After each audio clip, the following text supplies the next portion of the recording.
And Bonds hits one high. Hits it deep. It is out of here. 7:56. Bonds stands alone. Now Booker with Tucker on him. Throws it up for 8. Shot blocked by Antetokounmpo. What a block from Giannis.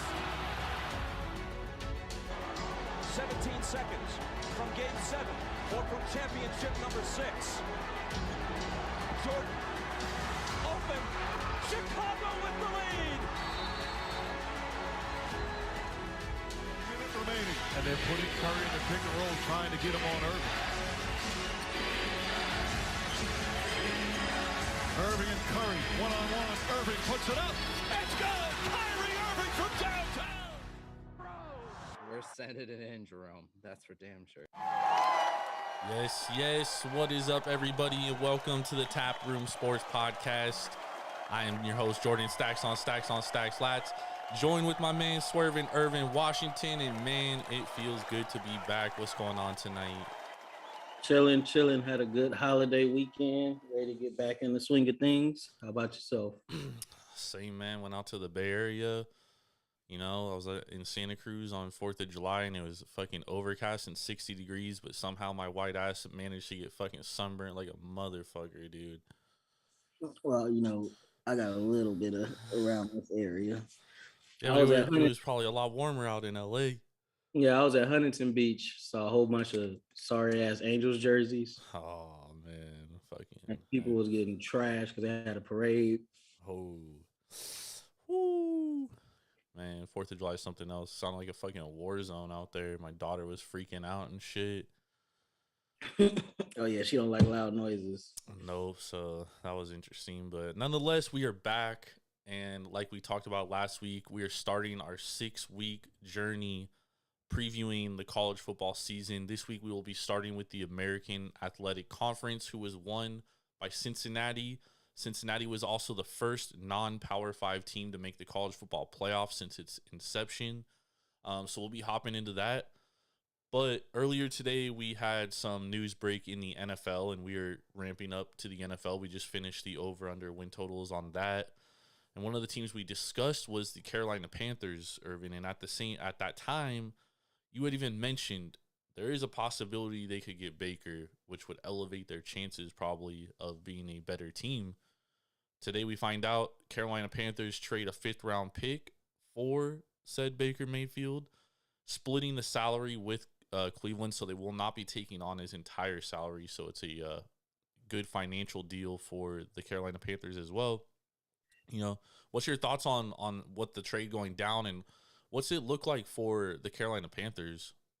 It's a good trade. Now, Baker getting a former number 1 overall pick for a 5th-round draft pick is always good.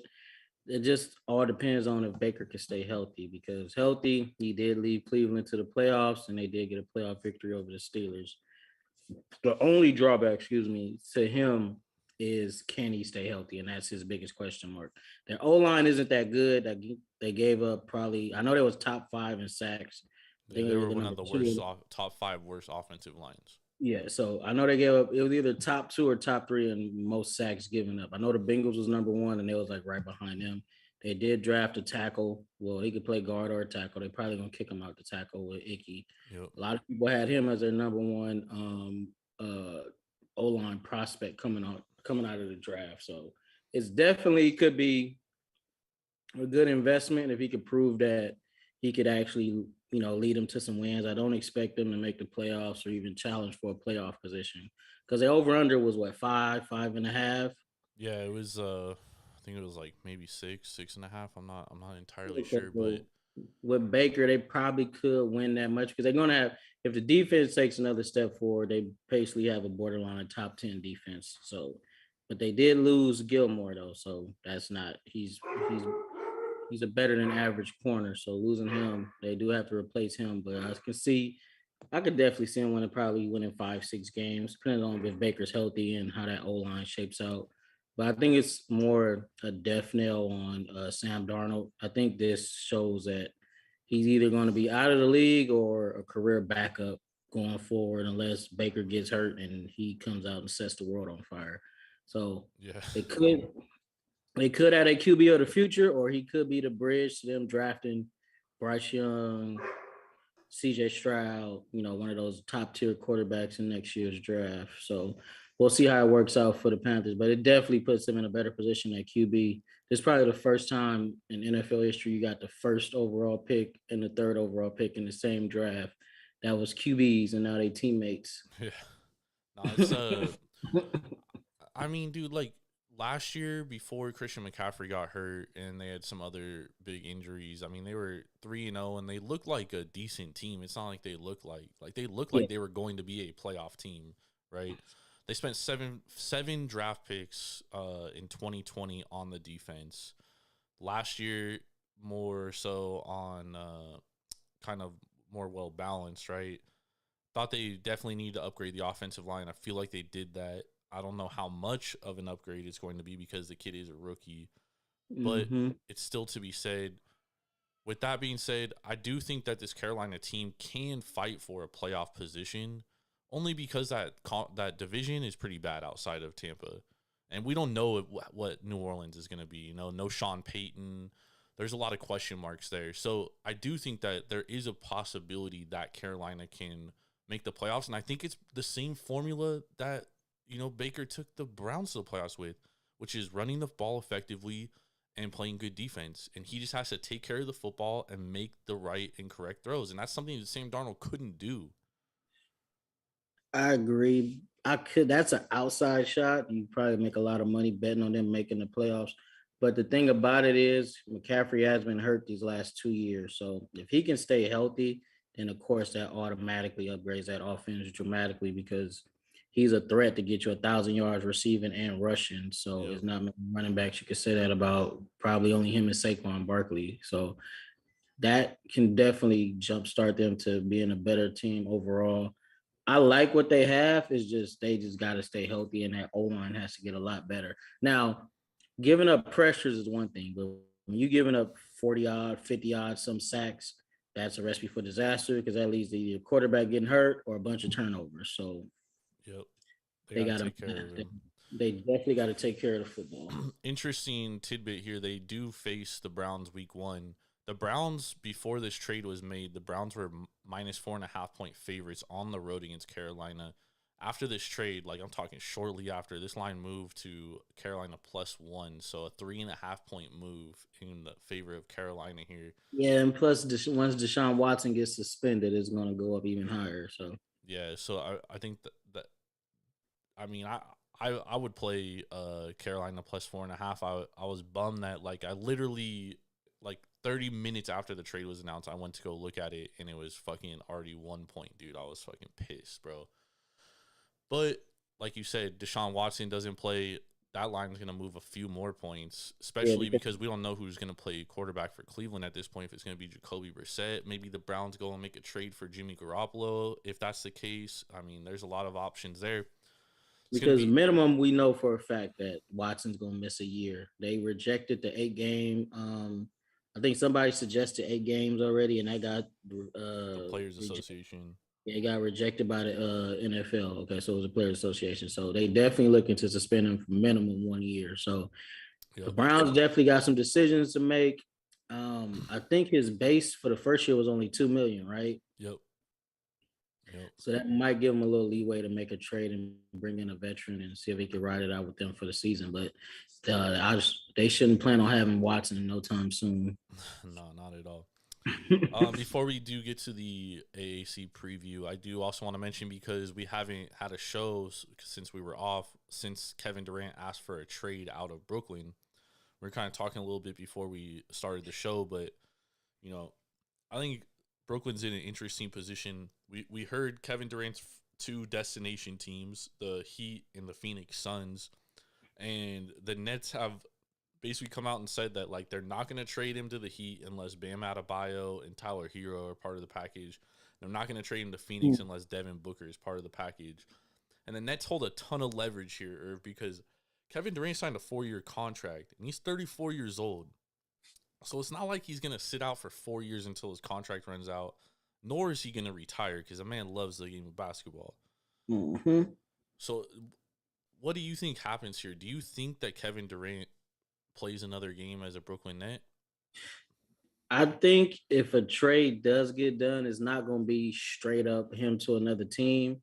There's going to have to be multiple teams involved, and Brooklyn's going to have to get, a major fucking haul. If Rudy Gobert went for 5 first-round picks, Kevin Durant probably goes for at least 8 or 10. So minimum. So that trade happening kind of sets back KD because now Brooklyn has some type of parameter of what they want in return.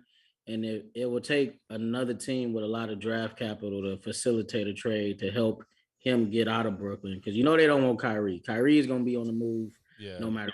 They're going to get rid of him as soon as possible. But they're going to make sure that they get overcompensated for Kevin Durant. This a top 3 guaranteed top 5 player doesn't get traded with 4 years left on this deal. So this is going to be something unprecedented, and the haul is going to be crazy for Brooklyn. So, well, the thing too is they don't own their own draft picks. Houston owns their draft picks, so them losing games with draft capital doesn't help them in any sense. So that's why they're very adamant. Like, we're getting a good player back in return because it gives us it doesn't help us in any way to just lose ball games. You know what I mean? That's why I say the Nets hold all the leverage here because KD is 34 and under contract for 4 years. Like, he's basically fucking, he's screwed basically. Like, yeah, you want to be traded, bro. So it's either they trade him or you're suiting up and playing for us till we find a valuable suitor. Yeah, and they're not gonna just get because at first I was like, okay, Bridges and Ayton I think is a good return plus a bunch of draft capital. But then I was thinking about it. I was like, well, I mean, they're not. How good are they going to be with Bridges, Ayton, TJ Warren, and company? They're a fringe playoff team at best. You know what I mean? That's not good enough. If I'm losing a guy where I'm basically a title contender with that guy, and I don't own my draft pick. So, if I'm not, Ben Simmons not giving you too much of nothing. So yeah, you know what I mean. So I think it's I understand where Brooklyn's at. You know what I mean? They're not just going to fucking give him away because he wants to leave. And at the same time, if you're Kevin Durant, no matter where you go at this point, if you get traded, they're basically gutting that other team. You know what I mean? You're losing a ton of depth. So is that team, let's say they do keep Devin Booker and Chris Paul.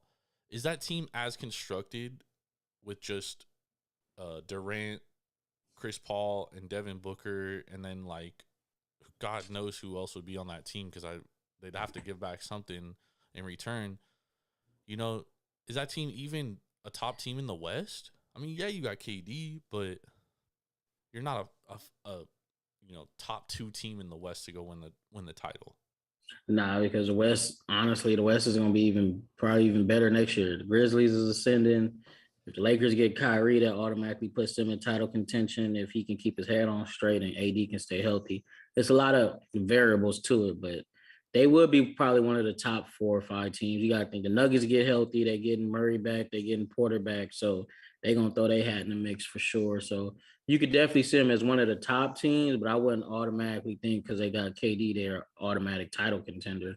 And plus, Chris Paul got to be able to stay healthy and show up in the playoffs because he started off good and at the end it was a disaster. So yeah, and that's the thing. We don't even know what is that Chris Paul we saw at the end of that playoff run. Is that the Chris Paul we're gonna see for good now? You know what I mean? We don't know. Yeah, hopefully not, but yeah, that's not looking too good if it is. Father Time is undefeated, man. Definitely undefeated. All right, let's hop into our college football preview. So this week, as I mentioned at the onset of the show, we're going to be focusing on the American Athletic Conference. This conference was won by Cincinnati last year. Houston was the runner-up. Sorry, I'm trying to pull this up. We got the over-under win totals right now. I'm going to start from the bottom. We have Temple at 2.5 games. We got South Florida at 4.5. Sorry, this graphic is not in order. I understand. Navy also at 4.5 games. We have Tulsa at 6, Tulane at 6, We have Tulsa at 6.5, Memphis at 7.5, and then we have UCF at 8.5, and then Cincy and Houston both at 9 games.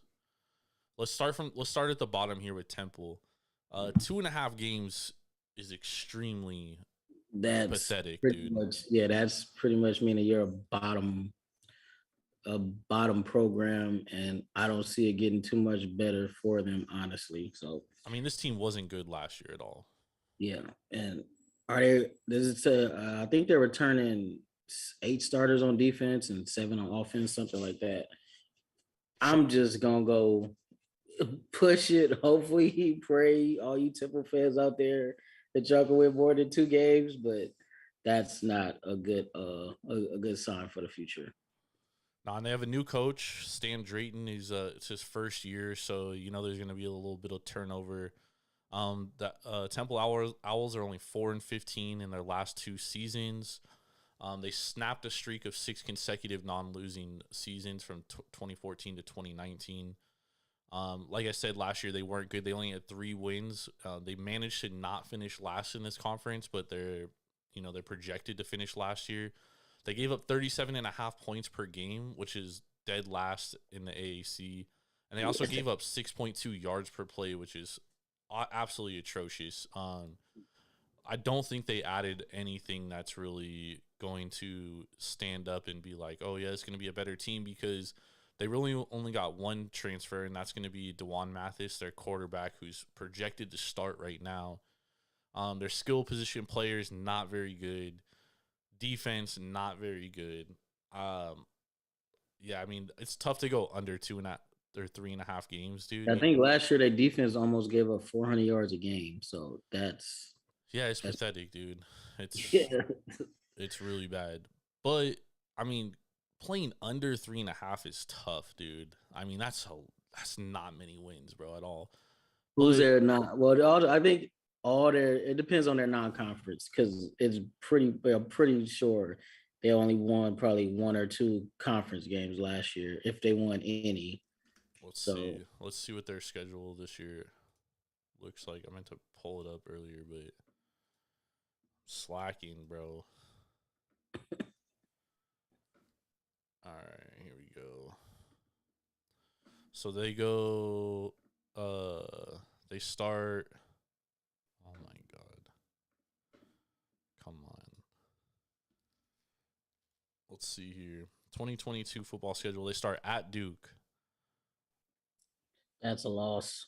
Then they go versus Lafayette, Louisiana. That's a loss. Then they're versus Rutgers. That's a loss.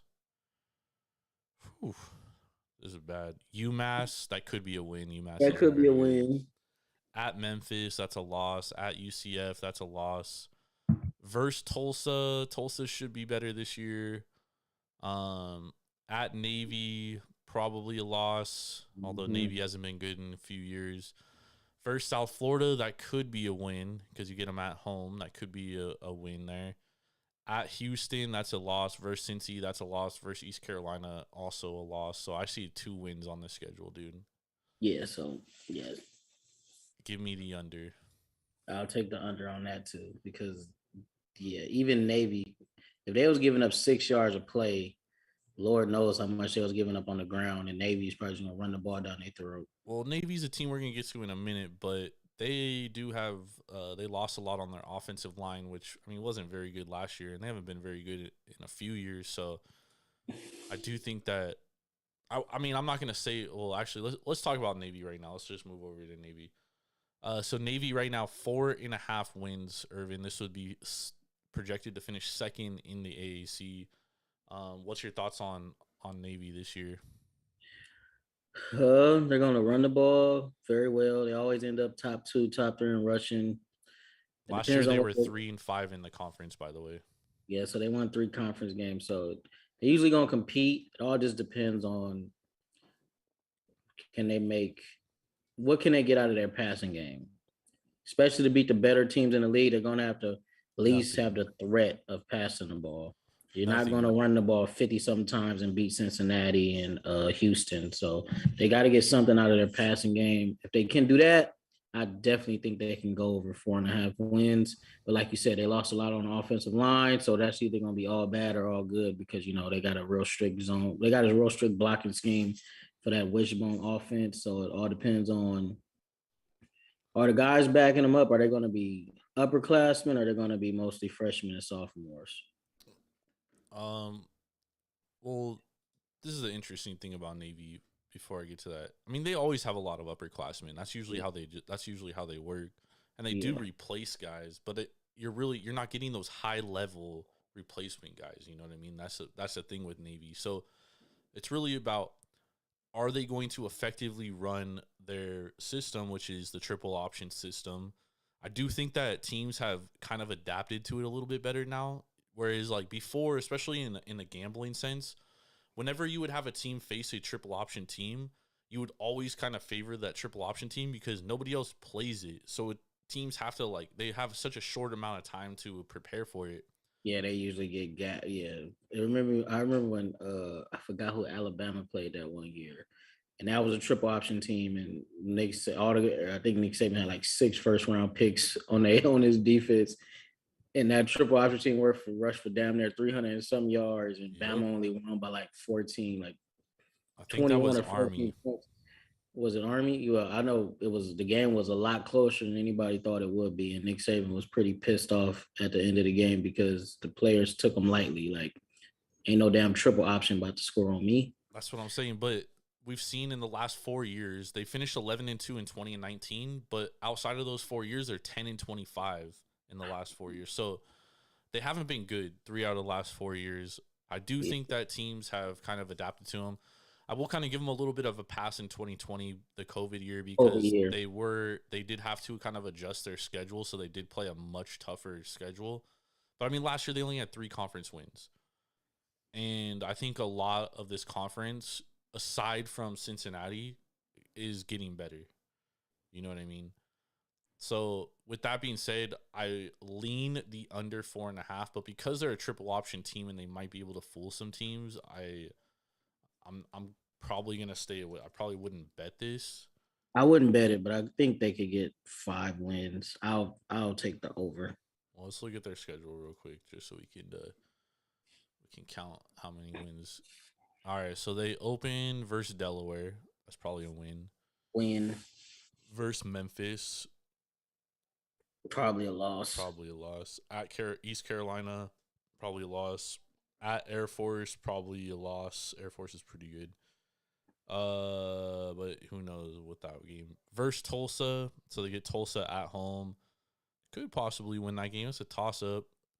At SMU is probably a loss. Versus Houston is a loss. Versus Temple is probably a win. At Cincy is an L.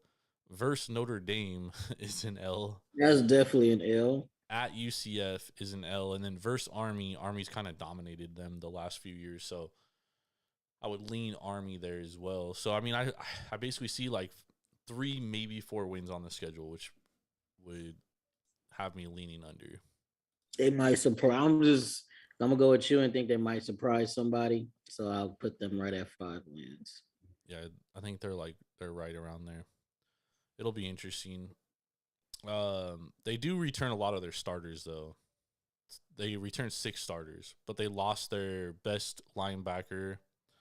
And then they lost another linebacker, and they lost Rayon Lane III, which is like their best safety. So key guys they got to replace, but at least you return 6 defensive starters, so they shouldn't be, too depleted. Yeah, they shouldn't be really bad. They shouldn't be terrible on defense. I just don't think that they're, like I keep saying, like this division's getting better. Teams getting better, bro. They got teams getting better. Last year, Navy only averaged 20 points per game, gave up 28 points per game. Not good. Yeah, that's not good. That's how you lose games. But I'm going to lean the under here. I don't like it. I don't love it, but I'm going to lean the under. All right, let's hop into this. They went 4-8 last year, so yeah. Yeah, not good. Let's hop into this next team. We got USF. Their over-under is... Here we go. Now we pulled it up. USF over under 4.5 games as well as Navy. USF is a very interesting team here, Irv. This is a team that has not been good for a while. Is Charlie Strong still the coach? No, Jeff Scott is their coach. Well, Jeff Scott is a pretty good offensive mind, so I 3-18 in his first 2 years, though.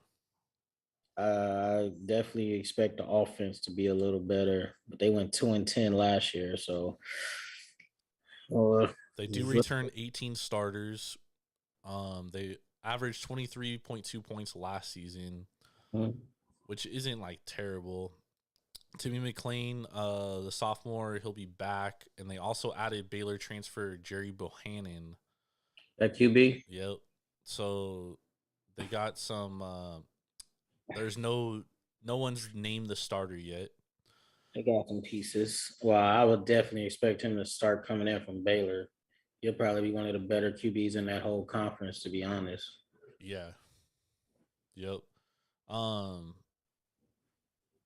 Sorry, I lost my depth chart out of nowhere. Next week I'll be much more organized on this, y'all. I promise. I had everything all set up too. And then it literally just dropped. Let's see here. South Florida. Come on. Let's go. All right, South Florida. So they're returning 18 starters. Or, like I said, they transferred in Bohannon. They also have 3 defensive transfers. Rashad Cheney, Jatorian Hansford, DJ Gordon, and Amari Brown will be transferring. They're transferring in on the defense. So they should be a little bit improved right there. Still not a great team. 2-10 overall last year. 1-7 in the conference. Not good. They haven't been good for a long time. Like I said, they only have 4 wins under Scott. Returning that many starters, though, that's a lot of starters. I would hope they could win 4 games with returning 18 starters. That's damn near your whole team coming back. Well, one thing, too, is this is his 3rd year. So, I mean, this is the year where, yeah, if he don't do better this year, he's getting fired for sure. Yeah, I was going to say, this is the 3rd year is really when you have a new coach, that's when you start looking for, okay, now we should be better because now your guys that you originally recruited are now juniors. Mm-hmm. So, yeah, it's going to depend on that. And that over under is 4.5 or 4? 4.5. Yeah. What's the schedule looking like? Let's go through their schedule here. USF. So they start off with BYU. That's an L. That's an L. Then they play against the Howard Bison. They should definitely win that game. Yep. And then I see a lot of L's coming up. They're going to lose to Florida. They're going to lose to Louisville. Eastern Carolina, that's probably a loss, depending on what they bring to the table. They lose to Cincy. They probably beat Tulane. Lost to Houston. Man, Tulane should be better this year, though. Yeah. But I think, a couple years ago, they won 9 games. So, I see a loss to SMU, UCF, Tulsa, and SMU to end their schedule. Yeah, I don't think they win more than 4 games. I only see 3 actual wins. They definitely should beat Howard. They definitely should beat SMU. They might can beat Tulsa, and they might beat Tulane. Yeah, I'm gonna take the under. Kind of like the over here. I lean it. Slight lean. Don't love it. Nah, I don't see the over. They definitely starting 1 and 1, 2, 3, 4, 5, 6. They first 7 games, they can start either 1 and 6 or 2 and 5. Yeah, and it's not gonna be good. And it's only one guaranteed win on that schedule, and that's Howard. The Bison. But I do think that USF should be better. And they won 2 games last year. So I mean, will they win 3 games? Probably 4.5. Yeah, I do like the under on that. Yeah, I don't think they got to show us something. I guess BYU to start the season off. I guess we'll see how much they improve because BYU is a pretty good team. So Yeah, and if they can hang in that game at least, yeah, that'll be I would feel a lot better about them getting a four and a 5 wins basically. yeah, agreed. All right, let's talk about this next team. We got the Tulsa Golden Hurricane. They have over under of 6. Over 6 is plus 100. Under 6 is minus 120. So odds makers are leaning to the under here. Last year they closed off with a 4-game winning streak. Looked a lot better at the end of the year. They returned their quarterback, so which is good. They averaged That's 6. always key. They averaged 6 yards per play, which is really good. And they have a pretty dynamic offense. Now, really, it's going to be their defense where it's going to hold up to. They do have Jackson Player. He transferred from oh, never mind. He transferred to Baylor. Sorry. I don't know. What do you think here? What do you think with Tulsa? Well, they're going to score enough to be in pretty much every game that they play, except for probably Cincinnati and Houston. They start off with Wyoming, Northern Illinois, and Jacksonville State. That could be a 2 wins, 3 wins. And their over-under is at 5 or 6. They're over under 6. Juice to the under. So the odds makers are saying they lean more under because you have to pay a premium minus 120, whereas they're giving you, if you like them over, you get plus 100. Because they got Wyoming, Northern Illinois, Jacksonville State, Ole Miss, that's an L. Cincinnati is an L. They could beat Navy. They could be Temple. Jacksonville State. I know they could be Jacksonville State, but I'm just saying that could be like a touchdown or less game. The only guaranteed losses I see is Ole Miss, Cincinnati, Houston.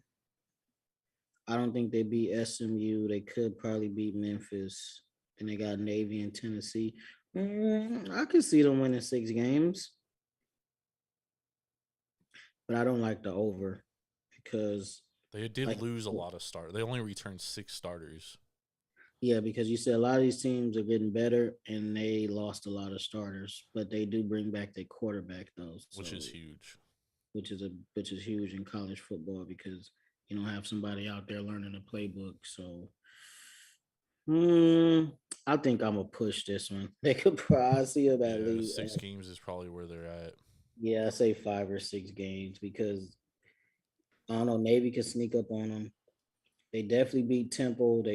Them and SMU is always a close game. That's always usually a shootout. Tulane, Memphis, UCF, Houston. Yeah, I'll just leave them right at 6. Yep. The reason why I like them pushing or under 6 too is because this next team is also at 6 wins. The Tulane Green Wave. That's their name, right? The Green Wave? Yes, the Green Wave. Yeah, the Green Wave. They are also 6. Their over is plus 110. So actually, the odds makers think that they have a less of a chance to win over 6 games. Under 6, minus 130. Juice to the under.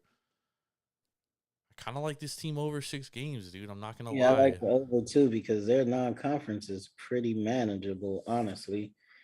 That's what I could easily see them beating Kansas State. Yeah, because Kansas State is not the team they used to be, so they could definitely win that game. Southern Miss, Alcorn State, Massachusetts. I mean, that's 4. They could easily start this season 4-0. Yeah, easily. And then they got Houston, ECU, USF, Memphis, Tulsa. Yeah, I like the over. And keep in mind, this team did go 2-10 last year, but they had some of the worst luck in football, dude. They were 0-5 in 1-score games. Yeah, that's definitely gonna change this year. They could, if they win 2 more of those games, 3 more. Everything. You know what I mean? And they do bring in a new offensive coordinator. They do return their quarterback from last year. They also do return. I'm sorry, Tyjae Spears, 863 yards last year, or I'm sorry, in last year off of a major knee injury. So Are they going back to a more of a running? Who's their offense? Who did they hire as their offensive coordinator? Because I know they usually was a run and shoot offense. So are they going? Jim Shaboda. So he's like a Okay, spread offense okay, guy. So they should put up points. Their quarterback last year was really good too. They were honestly a decent team, bro. Like I said, they lost 5 one-score games, dude. That's tough to do, bro. Yeah, that's horrible. That's some bad luck. 0-5, bro. Not one win in a one-score game, which could mean like, hey, you're young and you're learning how to win, or just a terrible luck. We always say football is a game of inches, right? So how things go one year might go completely opposite the next year. That's why we always look to teams that dominate other teams. That's why they're good, because there's no luck involved at all. But Michael Pratt, he's a sophomore. He's coming back. He's their quarterback. He had a really nice year last year. They should be much better offensively. They have to cut down on the turnovers. That's the biggest thing. But like I said, Michael Pratt last year was a freshman. He should be a lot better this year. Yeah. Should help him in those one-score games. I like the over 6. And you're giving me some good value, plus 110, dude. I like that over. I think this might be my best bet here, to be honest, of this entire division here. Because their issues are fixable, like you said. Totally fixable. Tough luck, losing one-score games, had a bunch of turnovers. The quarterback was a freshman. Usually from your freshman to sophomore year, your decision-making gets a lot better unless you're Bo Nix. Yeah, I definitely see this team going over, especially with this schedule, because the 2 toughest games is going to be Houston and Cincinnati, which are the 2 best teams in the conference, and all the rest of the teams on their schedule they can beat. Probably the only one they might not be favored in, or might be like super close to a pick 'em, is SMU, because a lot of people got them as the dark horse to actually try to challenge for the conference championship this year. So I also think Eastern Carolina should be better. yeah, because they usually always have a good, decent offense. Just last year was a horrible year for them. Well, last year was like a better year than they've had, surprisingly. We'll get to them soon. Let's hop into this next team. We got the Memphis Tigers. Memphis Tigers. Tigers over under 7.5 wins here. Over 7.5, heavily weighted plus 120. Under heavily juiced minus 140. Okay. They have a pretty tough schedule, Irv. I mean, not really. They just play Mississippi State, who they'll probably lose to. Yeah, they're gonna lose to Mississippi State, but a lot of their road games are back to back, which is never a good sign. Nope, it's not. First 2 games is on the road, then they at home 4 straight, then they back on the road 2 straight, and they're at SMU. So basically, all their road games is probably gonna be their toughest games outside of Houston, which is a home game, which I don't see them winning that game. And they're at 7.5. 7.5, yes, 7.5. Okay, so I see 1. Seth Hannigan, their quarterback, though, is nice. Over 3,000 yards, 25 touchdowns. Yeah, the QB is nice. So I see 1, 2, 3, 4, 5, 6 wins off the top. The other 2 could be Tulsa, UCF. I might lean the over here because they return to QB. I think they beat they haven't lost to SMU in a while. I would have to check and see when the last time they lost to SMU. Last year they finished 3-5 in the conference, 6-6 overall. They were really good in 2020, but that could have had COVID helping them out a little bit. Yeah, that's that COVID year we've been talking about. Their defense needs to step up. They were not good stopping the run last year. Gave up over 160 yards on the ground, which is never a good thing. Yeah, if they can't fix that, then they definitely not going over. And I think that's an issue with like teams like East Carolina, because that's what East Carolina does well. You know what I mean? So I would probably lean East Carolina in that game because of that fact. Yeah, because if you run the ball, you control the clock and you limit the other team possession. So I might have to go under here. 7.5. Yeah, I lean the under here. Yeah, I might have to go under because if they can't stop the run, and a lot of these teams are, especially the better teams they play, are all good at running the ball. So Yep, that doesn't spell good for that's our never a good recipe. yeah for our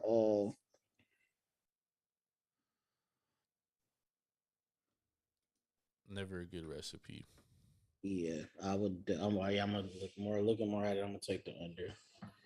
All right, let's hop into this next team. We have the East Carolina Pirates. Last year they were pretty decent, man. They went 7-5 last year. Their over under for next year is 6.5 games, so they're expecting a little bit of regression. The over plus 120, under minus 140 here. I like the over here. I'm not gonna lie, I like the over. Depends on this. How's their schedule looking? Well, for last year, most of their squad returns, including their quarterback Holden Ashlers and their running back Heaton Mitchell and Rajay Harris. Their leading receiver Tyler Snead left, and they do need to get better on the offensive line. They did allow 35 sacks last year, but they did average 29 points per game and 5.8 yards per play, which is pretty good. So it seems like they were returning a nice amount of starters on offense. What about defense? Defense, that's what I'm saying. Last year their defense wasn't that good. They have to take a step forward. They are returning a lot of pieces. They also have some transfers coming in. On the I think they have three transfers coming in on the defensive side of the football. Let me see here. They're probably all gonna be starters too, huh? Yeah, they were all starters. Okay, so they probably don't beat North Carolina State. Let's see here.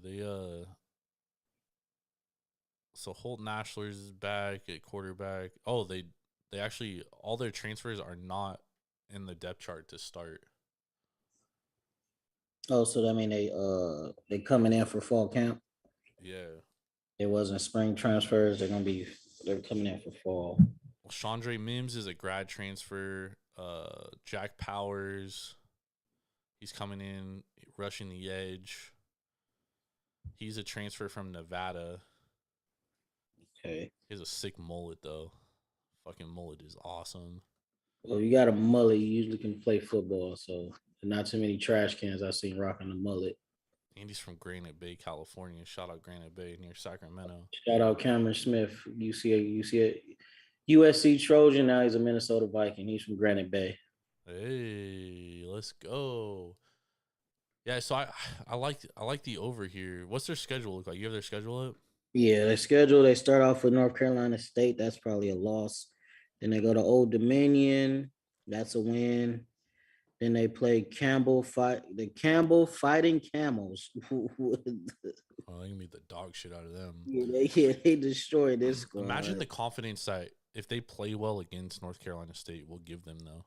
Yeah, because a lot of people like North Carolina State as a dark horse to win the ACC. Yep. So. If they can play well against that team, the sky's the limit, dude.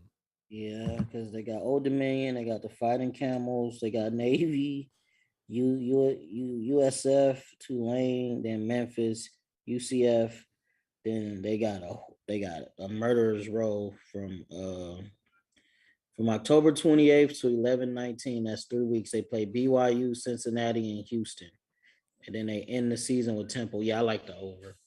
That's a nasty end of the season right there. Yeah, because they could pretty much beat everybody except for NC State, BYU, Cincinnati, and Houston on their schedule, and that leaves them at 8-4. So, yeah, I'll take the over. Nice. All right, let's hop into this. We both lean the over there. Let's hop into this next team, the SMU Mustangs, Southern Methodist University, home of one of the largest scandals in NCAA history. You really look at it, they wasn't getting paid that much. Only person we don't know for sure how much they was getting paid is our boy Eric Dickerson. And then, it's a lot of rumors. They say when he went to NFL, he took a pay cut. So, Yep. Right now their over under is 7 wins. Over is minus 105, under minus 115. Yeah, they won 7 games last year. They did. They did lose their coach though. They lost their coach, so that's a big losing him. Sonny Dykes is gone. Yeah, Sonny Dykes is a low key legend when it comes to offensive football. Yeah. Pretty impressive coaching tree too. And he came from an impressive one. So looking at their schedule, they got North Texas Mean Green. I definitely think they can win that game. Then they go to it's loading slow. So they got the Mean Green starting off with them. Then they play the Lamar Cardinals. So they definitely starting off 2-0. Tanner Mordecai is nice too, their quarterback. For Lamar or for SMU? For SMU. Okay. Draft pick? I might have to start looking into him if you think he could be a draft pick. I mean, there's capabilities there. I mean, he led a offense that scored 38.4 points per game last year.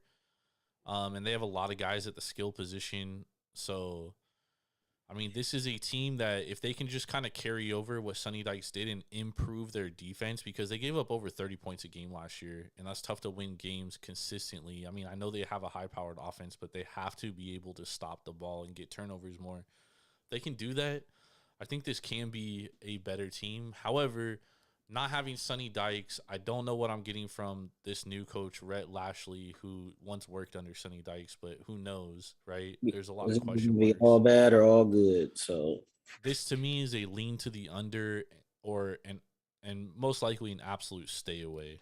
Yeah, because honestly, after their first 2 games, they go Maryland, TCU, UCF, Navy, Cincy, Tulsa, Houston, USF, Tulane, and Memphis. So it's not a murderer's row schedule, but like you said, a lot of these teams are getting better. So we're not going to really know who are the better teams outside of Houston and Cincinnati till the games start being played, because a lot of these games could go either way. Yep. So they was at 7, right? 7 wins. Yeah, I'm gonna stay away from this one. That's probably a push because honestly, they got a lot of swing games. UCF, Navy, Tulane, Memphis, those could all determine their season, honestly. Because I don't see them beating TCU. They could put an upset against Maryland. Maryland is not a super duper good team, but they should beat SMU, depending on. They haven't been good for a while. Yeah, and they're at Maryland, so that's usually a tough road game in the DMV. So yeah, I'll push this one. I'm gonna stay away from this one. Could go either way. It could. I don't like it. I don't like it. All right, let's hop into this next team. This is an interesting one. University of Central Florida.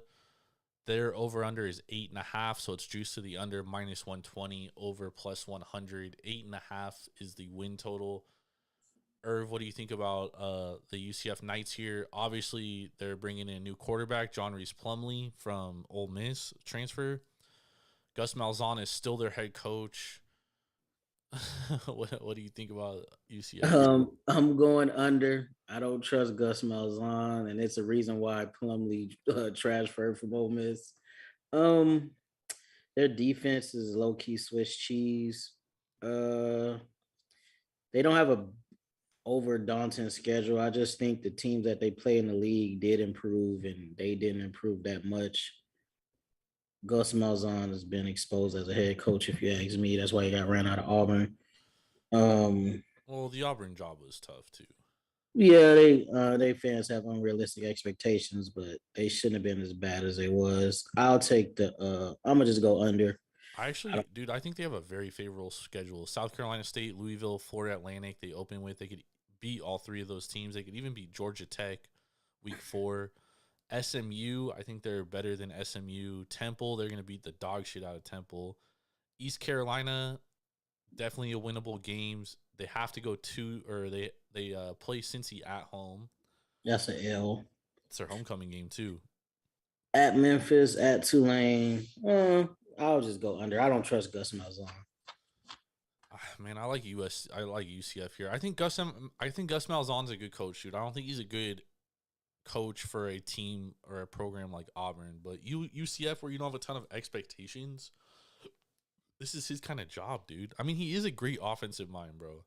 Yeah, his offense is usually good. It's just his defense always fails him. I mean, he's got to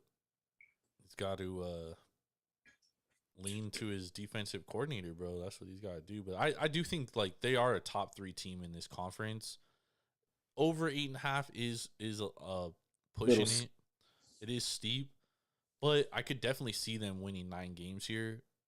I wouldn't bet this, but I do lean the over 8.5. This next team is actually the team that I really want to talk about because I have already placed a future on this team to win this conference, and that's the Houston Cougars. The Houston Cougars over under win total right now is 9 games. It is juice, or it's a pick 'em basically. So 9 minus 110 for the over, minus 110 for the under.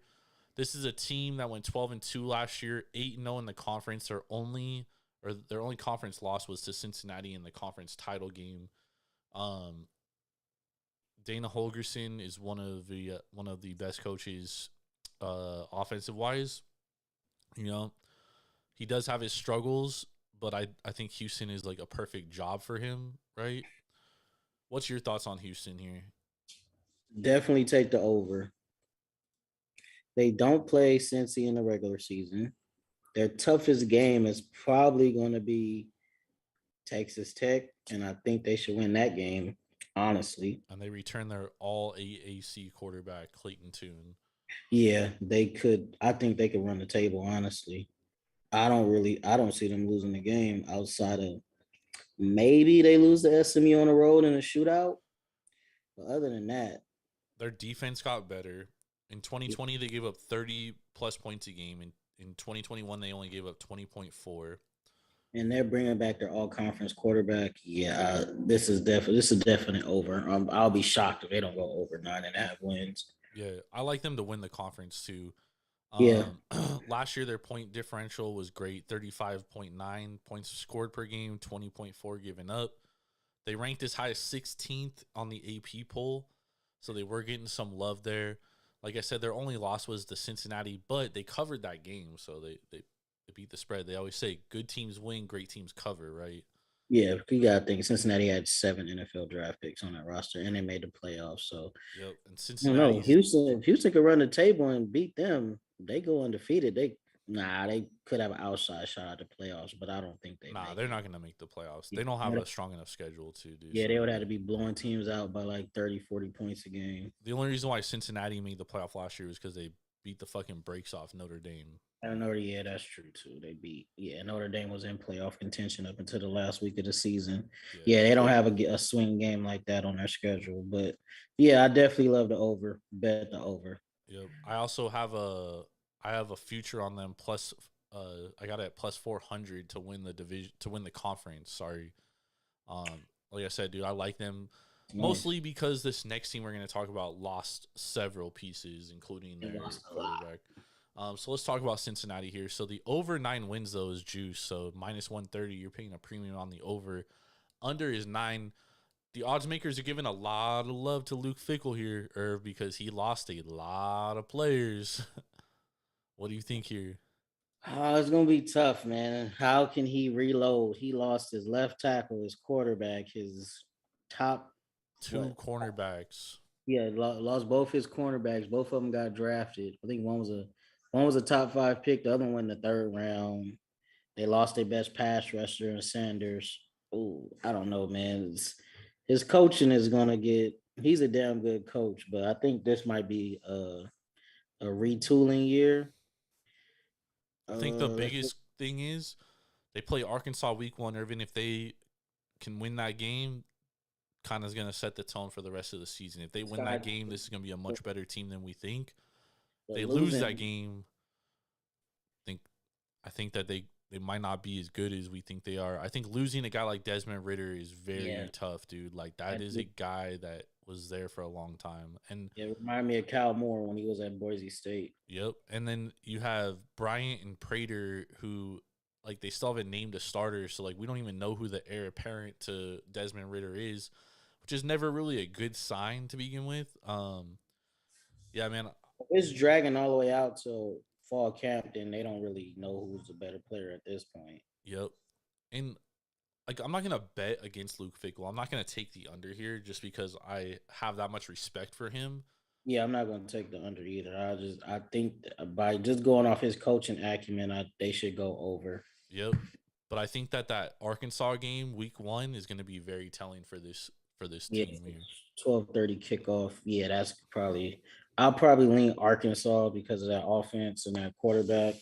But if they can make it a close game or even pull out the win, then yeah, I would think a lot more highly Cincinnati. But I still got Houston winning the division. I mean, winning the conference, especially returning the players that they're returning, plus Dana Hogerson.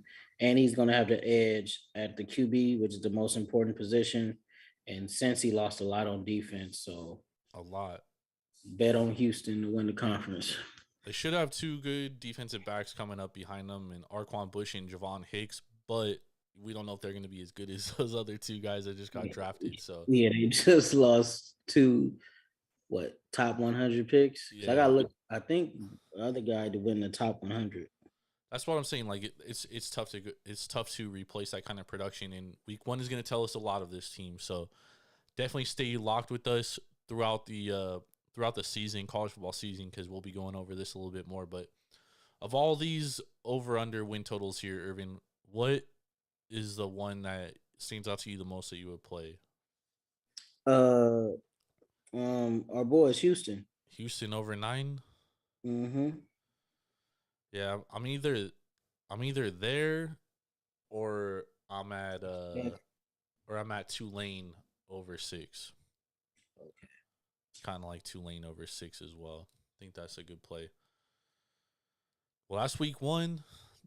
AAC. Next week we're gonna be back. We're gonna be doing the Mountain West, which is my conference of expertise. So the Mountain West. Very much looking forward to the Mountain West. You got any best bets for tomorrow, Thursday? Sure, take Houston in the under versus KC. Justin Verlander's on the mound. He nails his last against Bubich. Against Bubich. Yes, sir. He stinks, dude. Tomorrow's card is very interesting. There's a lot of big favorites. But one bet I really like that I already bet on is the Braves, and you do have to pay a lot of juice here, -200 versus the Cardinals. I would also take -1.5. But Steven Strider's on the mound. He's sporting a 2.87 ERA, a 2.51 xFIP. He'll be going against Libator for the Cardinals, who on the road has a 10.97 ERA in 10 innings pitched. And the Braves absolutely rake at home versus lefties and are 8th with a 340 WOBA weighted on base and 113th in WRC plus. I like the Braves here. Cardinals are 4-6 in their last 10. But on this road trip, they're 1-6, averaging 4.11 runs per game. But 7 of those runs came in one game versus the Phillies. Give me the Braves here. Let's go. With that being said, thank y'all for joining us. Peace. Y'all soon. Sunday, hopefully. Make sure to go to Devour.com or download the Devour app straight to your mobile device and use promo code Taproom for $10 off your first purchase of $25 or more. That's craft beer delivered straight to your front door. You don't even have to leave your fucking couch.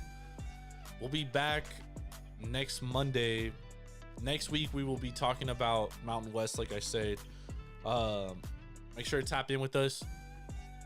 It's going to be great, bro. I'm looking forward to college football, baby. We here. We are right around the fucking corner, and it's time to make some fucking money, baby. For Swerve and Ervin Washington, I'm Jordan. Stacks on stacks, lads. We'll catch y'all later. Y'all have a beautiful weekend. Thanks for hanging out with us for a little bit.